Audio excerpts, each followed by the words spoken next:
First of all, how high should you sit? You don't want to sit too low. You don't want to sit too high. Basically, when you put your hands like you're going to play the piano, you want your lower part to be a little bit higher or at the level of the keys. I like to sit a little bit higher, so I'm a little bit higher right now. So try not to sit so low that the underside of your forearm is lower than the keys. The second thing is the distance from the piano. Many beginner piano players to like to sit very close. I think it gives them a sense of like control and security, and also when you're looking at the music and trying to read, it goes like this a lot. So try not to do that if you can.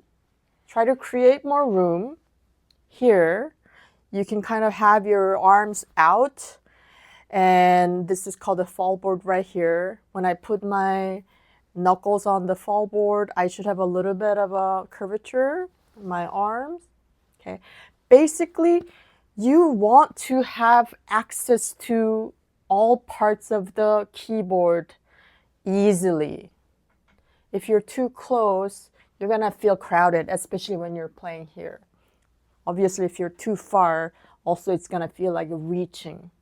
So think about your distance, and also just be ready to use the pedal. You can't see my foot right now, but we are going to be using the pedal. I hope you do use the pedal with the pieces that we're going to be working on. And so I would just put your right foot on the sustain pedal. It's also called the damper pedal. And just think about like pushing it down. When you push it down, do you feel like you have control, and is it easy for you, or do you feel like too close to the piano, or you're reaching? Again, you want to set everything up so that you can have the maximum sense of rest when you're playing. Along with that, have your feet on the ground comfortably, unless you have your foot on the sustain pedal. And you want to have sense of balance. Like I could push you from the sides or the back, and you can move easily, but not losing your sense of balance and stability.